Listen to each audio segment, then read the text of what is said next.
학개서 2장 1절부터 9절까지의 말씀입니다. 제가 가진 성경 구약 성경 1310페이지 학개서 2장 1절부터 9절까지의 말씀입니다. 제가 한 절 여러분이 한 절 교독하신 후에 마지막 절 함께 읽겠습니다.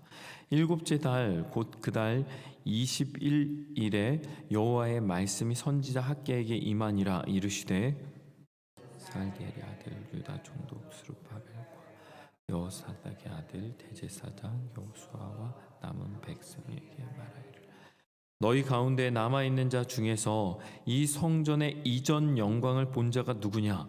이제 이것이 너희에게 어떻게 보이느냐? 이것이 너희 눈에 보잘것없지 아니하냐? 그러나 여호와가 여기노라. 스룹바벨아 스스로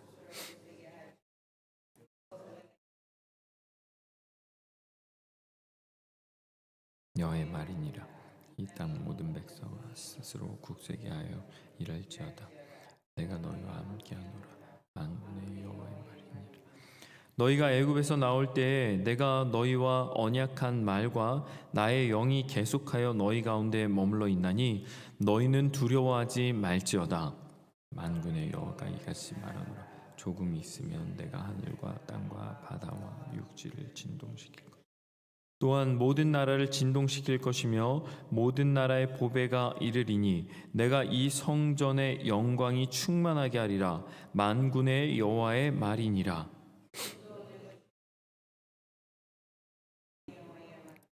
함께 읽겠습니다. 이 성전의 나중 영광이 이전 영광보다 크리라. 만군의 여호와의 말이니라. 내가 이곳에 평강을 주리라. 만군의 여호와의 말이니라. 아멘. 오늘 이 새벽에도 하나님 앞에 나와 첫 시간을 드리는 우리 성도님들의 삶에 하나님께서 주시는 은혜와 평강이 가득하시길 간절히 소망합니다. 오늘 더 큰 영광이란 제목으로 말씀을 나누고자 합니다. 오늘 본문은 학개서 2장의 말씀입니다. 어제도 말씀을 나누었었지만 학개서의 주제는 아주 명확합니다. 그것은 성전을 건축하라는 것이죠.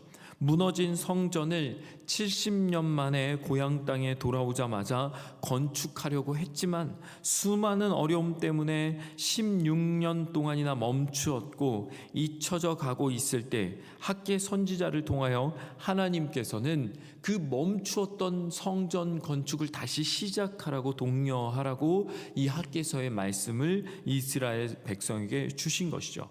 결국 백성들은 이 하나님의 음성에 귀를 기울이고 순종하게 됩니다. 삶이 어렵고 생각보다 만만치 않지만 그럼에도 불구하고 이 일을 시작하게 되죠. 왜요? 그들은요 진짜 하나님의 백성이었기 때문입니다. 삶이 어려워서 힘들어서 잠시 멈추긴 했지만 근본적으로 그들은요 나쁜 사람들이 아니었어요. 바벨론에서 70년 동안 정착한 그 모든 것을 내던지고 아무것도 없는 고향 땅에 돌아올 만큼 그들은 자신들의 민족, 자신들의 정체성에 관해서 잘 알고 있고 사랑하던 사람들이었습니다. 게다가 돌아와 자신들이 살 국리를 먼저 한 것이 아니라 성전을 먼저 건축하려고 애쓰기도 했던 그런 사람들이었습니다. 그러니 학개 선지자를 통해 전하신 하나님의 말씀은요 그들의 귀에 들려졌고 그들의 심장을 두드렸고 그들의 마음을 움직였습니다. 예수님도 말씀하셨죠. 내 양은 내 음성을 들으며 나는 그들을 알며 그들은 나를 따르느니라.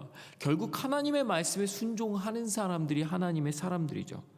기본적으로 이들은요 바벨론에서 예루살렘까지 육지로 이어지는 그 직선거리만도 무려 12,000km가 되는 그 먼 거리를 자신들의 살림과 먹을 것과 마실 것과 짐승들까지 무려 5만 명이 가지고 내려왔던 사람들이었습니다. 그러니 이 사람들이 이미 보통 사람들은 아니었던 거예요.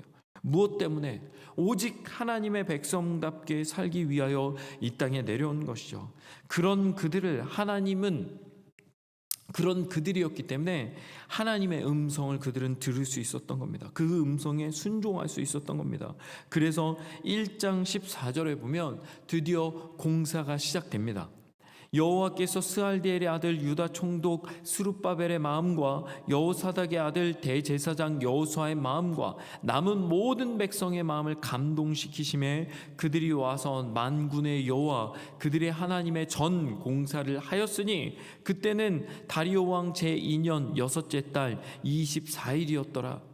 그런데 공사를 하는 겁니다. 공사를 하는데 여전히 문제가 생기는 거예요. 한 가지 문제가 생긴 것으로 보이는데 오늘 본문에 어떤 문제가 생겼느냐, 오늘 학개서 2장 3절 말씀에 너희 가운데 남아있는 자 중에서 이 성전의 이전 영광을 본 자가 누구냐, 이제 이것이 너희에게 어떻게 보이느냐, 이것이 너희 눈에 보잘것없지 아니하냐. 하나님의 성전에 대한 꿈과 희망을 가지고 그 성전 건축을 시작했습니다. 성전이 완공되면 정말 보란듯이 하나님을 예배할 거라는 그런 꿈을 가졌는지 모르겠습니다. 어떤 신들보다 위대한 하나님, 그 하나님을 정말 멋지게 찬양할 날을 기대했는지도 모르겠습니다. 그런데 성전이 건축되는 것을 보니까 그 과정과 진행 상황을 보니 너무 초라한 겁니다. 너무 보잘것없는 거예요. 예전에 솔로몬은 첫 하나님의 성전을 지을 때 그 좋은 나무였던 레바논의 그 백향목으로 짓지 않았습니까? 레바논의 두로왕 히람에게서 직접 전 세계에서 가장 좋다는 그 백향목을 가져다 지었는데 자신들이 지금 짓고 있는 성전은 너무 보잘것없게 보이는 겁니다. 여러분, 레바논 백향목이 얼마나 좋은 나무였는지 아십니까? 고대로부터 너무 유명하고 좋은 나무로서 아수르 왕들도요 레바논까지 원정을 와서 벌목을 갈 정도로 나무 질이 너무너무 좋았답니다. 그래서 전설에 의하면 이건 전설입니다, 아담이 에덴 동산에서 쫓겨날 때 3가지 나무를 가지고 왔는데 그게 포도나무와 감람나무와 백향목이라는 이야기가 있습니다. 실제로 이 단단한 재질과 은은한 향이요 벌레들을 쫓고요, 분비되는 송지는 상처 치료하는 효과도 있고요, 특히 중동의 레바논 그 산맥에서 나오는 이 레바논 백향목은 해발 2000m 이상에서만 자라고 최소 300년은 자라야 목재로 사용이 가능하고 400년이 되어야 열매가 맺히는 귀한 목재랍니다. 그런 목재를 솔로몬은 당시에 강과 바다를 통해 뗏목으로 무한히 날라왔어요. 그래서 그 대가로요 얼마나 어마어마한 대가를 치렀는지 아십니까? 밀을 2만 고르, 맑은 기름을 20고르를 해마다 주었답니다. 이 고르가 약 한 220리터 정도 하는데요, 1고르가요 밀 2만 고르면 약 2200만 리터, 이걸 무게로 환산하면 약 2400톤 정도의 밀을 해마다 준 거예요. 그렇게 성전 건축하는데 7년 넘게 걸렸는데 그 해마다 그걸 제공했을 정도로, 그 정도로 좋은 목재로 지었습니다. 게다가 당시에 이 성전을 지을 때 짐꾼만 7만 명, 산에서 돌을 캐는 사람만 8만 명, 그 모든 사역을 관리하는 관리만 3,300명이었으니까 그 엄청난 성전을 지은 거예요. 그런데 지금 이스라엘 백성은 고작 5만도 안 되는 사람들이 왔을 뿐입니다. 그것도 어른들과 아이들 이렇게 왔으니 뭐 실제로 공사에 동원된 사람이 그렇게 많았겠습니까? 게다가 백향목은커녕 하도 공사가 진행이 안 되니까 하나님께서 뭐라고 말씀하시면 그냥 산에서, 바로 예루살렘에 있는 그냥 산에서 나무를 해서 건축하라고 말씀하시는 거죠. 학개서 1장 8절에 보면 너희는 산에 올라가서 나무를 가져다가 성전을 건축하라. 그리하면 내가 그것으로 말미암아 기뻐하고 또 영광을 얻으리라. 여호와가 말하느니라. 그러니까 이들이 그냥 산에서 나무에서 그냥 건축하면서도 마음이 어려운 겁니다. 게다가 이들이 예루살렘에 오기 전에 살았던 곳이 어디입니까? 바벨론이에요, 바벨론. 이 바벨론에서 주로 했던 일이 뭐였는지 아십니까? 건축이었습니다. 건축. 실제로 에스겔 선지자가 하나님의 말씀을 받은 곳이 어디였냐면 바벨론의 그발 강가, 그 근처에서 이스라엘 백성들이 살았었거든요. 거기서 하나님의 놀라운 임재를 에스겔 선지자가 경험하고 하나님의 말씀을 선포하지 않았었습니까? 근데 고대 문헌에 보면 당시 이스라엘 백성이 그발 강가에서 했던 일들의 대부분이 건축과 치수 사업이었어요. 그 막노동으로 일상을 보낸 겁니다. 그나마 그때는 인력도 있었고 엄청난 건축 자재가 있지 않았습니까? 그래서 과거 바벨론의 건축을 보면 그 바벨론의 건축도 대단한 건축이 많았어요. 그래서 고대 7대 불가 사이에 그 두 가지나 들어갈 정도로 어마어마한 건축물이 있었습니다. 그 중에 하나가 뭐였냐면 바벨론의 하늘정원이라는 거예요. 하늘정원, 공중정원이라고도 하는데, 이 건축물이 어떤 건축물이냐, 어마어마하게 높은 건축물 꼭대기 안에 정원을 만들어 놓은 거예요. 뭐 정원 있는 게 뭐가 그렇게 대단하냐고 할 수 있지만, 그 당시엔 전기 같은 게 없잖아요. 어떻게 그 꼭대기까지 물을 끌어올렸냐는 거예요. 그 이해할 수 없는 거죠, 학자들이. 두 번째 불가사에 의한 건축물이 뭐였냐면 성벽이었습니다. 바벨론 성벽. 그 외벽이 무려 16km에 달하고 그 너비가 7.6m에 이르는 거대한 성벽이 모든 도시를 감싸는 거예요. 그 외에도 바벨론이 얼마나 많은 신전들이 있었습니까? 실제로 느부갓네살 왕은 60규빗짜리 금신상을 만들었어요. 근데 규빗이 어느 정도인지 모르잖아요. 규빗이 약 팔꿈치의 손끝까지의 길이를 규빗이라고 얘기하는데, 그러니까 약 30m짜리 금신상을 만든 거예요. 지금 높이로 얘기하면 아마 가든시티 정도의 높이 정도 된 것 같아요. 30m짜리 어마어마한 그 금신상을 만든, 모두가 볼 수 있게. 그런 바벨론에서 70년을 살다가 왔습니다. 그러니 얼마나 지금 짓고 있는 성전이 초라한지, 하나님의 성전이 너무 보잘것없는지, 얼마나 조잡한지, 그러니 누군가 수군거렸는지도 모르죠. 누군가는 안타까움에 눈물을 흘렸을지도 모릅니다. 그때 하나님의 말씀이 임하신 거예요. 오늘 4절의 말씀에 보니까, 그러나 여호와가 이르노라, 스룹바벨아 스스로 굳세게 할지어다. 여호사닥의 아들 대제사장 여호수아야 스스로 굳세게 할지어다. 여호와의 말이니라. 이 땅 모든 백성아 스스로 굳세게 하며 일할지어다. 내가 너희와 함께하노라. 만군의 여호와의 말이니라.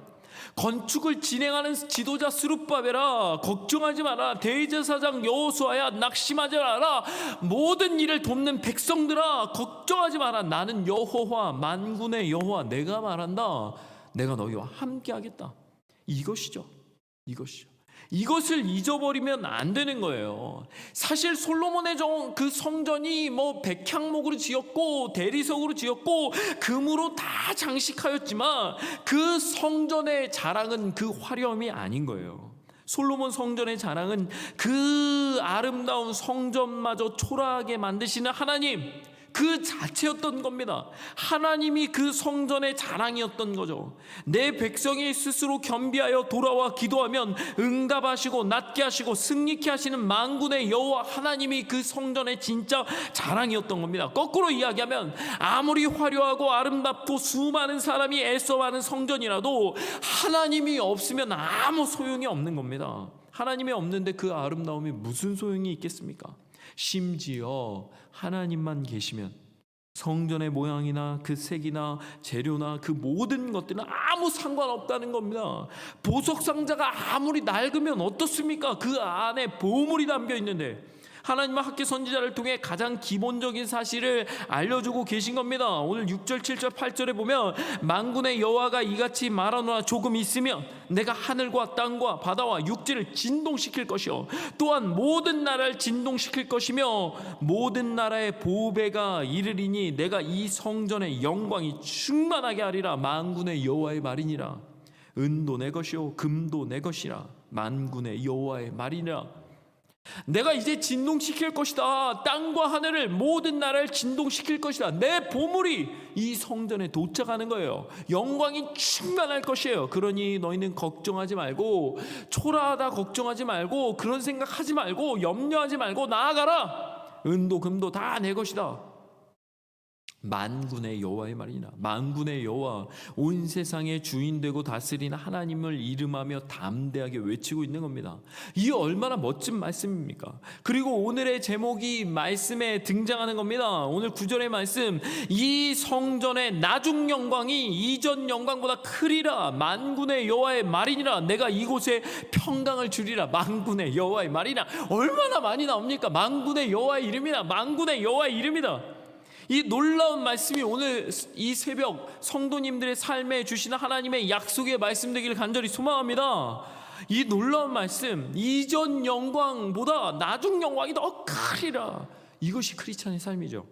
이것이 크리스찬의 인생입니다. 사실 우리가 크리스찬 하나님의 백성이 된 데는 아주 놀라운 계기가 주어졌기 때문이죠. 그 계기가 무엇입니까?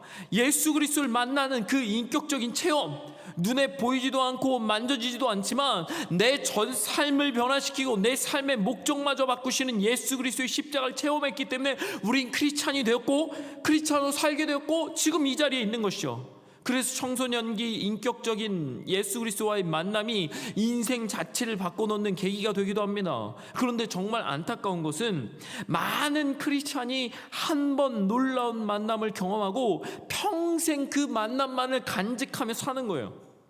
예수님을 언제 만났었는데, 그때가 너무 좋았었는데, 그때 나의 삶이 완전히 변했었고 나는 하나님의 사람이 되었다고 간증은 합니다. 그런데 그 간증을요 10년이 지나도 하고요 20년이 지나도 하는 분이 계세요.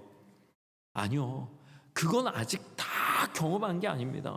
그것은 진짜 하나님이 바라시는 모습이 아니에요. 진짜는 오늘 말씀과 같습니다. 무엇이요? 나중 영광이 이전 영광보다 더 큰 것, 그것이 진짜 크리스찬의 삶이에요. 예전에 분명히 하나님을 만나서 이 길로 들어섰고 주님을 알게 된 백성이 되었지만, 주님을 알면 알수록, 성경을 배우면 배울수록, 예배하면 할수록, 기도하면 할수록 그 깊은 사랑을 더 깊이 깨달아가는 것, 그것이 진짜라는 거예요. 예전에 주님을 만난 것보다 지금 만나는 주님이 더 멋진, 사도 바울이 에베소 교회에게 말씀하신 것처럼 능히 모든 성도와 함께 지식에 넘치는 그리스도의 사랑을 알고 그 너비와 길이와 높이와 깊이가 어떠함을 깨달아 하나님의 모든 충만한 것으로 너희에게 충만하게 하시기를 구하노라. 넘치는 그리스도의 사랑을 알아. 이전에 인격적으로 경험했던 그 체험보다 지금 경험하는 그 예배의 감격이 더 큰 삶. 어제 은혜 받은 게 아니라, 한 달 전에 은혜 받은 게 아니라, 1년 전에 은혜 받은 게 아니라, 이번 주, 그것도 오늘 내가 이 새벽 하나님 앞에 나와 기도하는 지금 더 은혜를 받는 삶.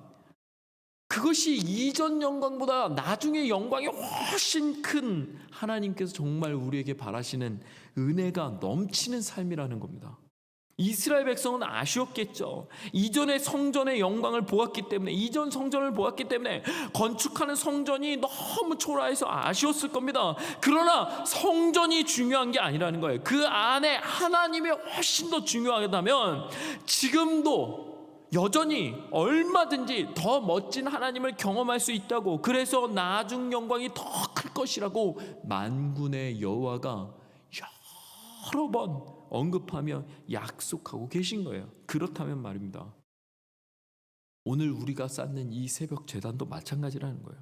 화려한 찬양대는 없고 성가대는 없고 수많은 악기가 있는 게 아니고 아름다운 조명이 있는 것도 아니고 막 수천 명 성도들이 모여 있는 건 아니지만, 오늘도 지금 이 시간에도 하나님만 오시면 천지를 진동하는 그 임재로 말미암아 그동안 단 한 번도 경험하지 못한 하나님의 놀라운 능력을 경험하는 새벽이 오늘이 될 수 있는 줄 믿습니다. 그것이죠, 그것. 주님만 계시면 지금 상황이 어떻든 그건 아무 상관없는 거예요. 하나님만 오시면. 사랑하는 성도 여러분, 그 은혜를 사모하시길 바랍니다. 사모하는 자에게, 구하는 자에게 후히 주시고 꾸짖지 않으시는 하나님께서 오늘도 우리에게 말씀하고 계신 거예요. 저는 특별히 이 말씀이, 얼마 전에 우리 원로 목사님 북콘서트가 있었지 않습니까? 1984년 설립되어 올해 36년째를 맞이하고 있는 우리 교회가 특별히 다음 주에 우리 담임 목사님 위임 예배를 드리게 될 텐데, 저는 이 말씀이 우리 교회에 주시는 말씀이라고 생각합니다. 코로나로 주일 예배의 숫자가 절반으로 줄어들고 어려운 때를 보내고 있는 건 사실이에요. 그렇기에 여러분, 매주 드리는 예배가 너무 소중하지 않습니까? 매주 더 뜨거운 예배를 드리고 더 진짜 하나님 앞에 온전한 예배를 드리게 되는 거예요. 정말 하나님이 기뻐하시는 그런 예배 말입니다. 숫자와 상관없이 상가 여건을 뛰어넘어 주님을 사모하는 자들이 전에 나와 드리는 그 예배. 그렇다면 겉보기에는 어려워 보이지만 어쩌면 우린 가장 아름다운 예배를 드리고 있는 것이죠. 이전 영광보다 나중의 영광이 훨씬 큰, 온 성도들과 진짜 이 교회를 사랑하는 사람들이 발에 맞지 않는 그 예배가 매주 드려지게 되는 것이죠. 사랑하는 성도 여러분, 그것을 사모하시기 바랍니다. 지금 진짜 어려운 때이긴 합니다. 그러나 그것을 기대하실 때 하나님의 영광이 또 한 번 이전에 임재하셔서 천지를 진동하는 그 놀라운 예배, 그 보배와 같은 예배가 또 한 번 이곳에서 드려지게 될 줄 믿습니다. 우리 사랑하는 성도님들이 또 그 하나님을 경험하게 될 줄 믿습니다. 그렇다면 우리 오늘 기도하시지 않겠습니까? 하나님, 오늘도 내게 주어진 성전을 건축하며 만군의 여호와로 말미암아 승리하는 귀한 하루, 또 주님을 꼭 경험하는 하루가 이전 영광보다 나중 영광이 큰 하루가 오늘 하루가 되게 하여 주시옵소서. 우리 주여 한번 외치고 간절히 기도하고 자유롭게 돌아가도록 하겠습니다. 주여, 아버지 하나님, 은혜 내려주시기 간절히 소망합니다. 하나님, 지금 상황이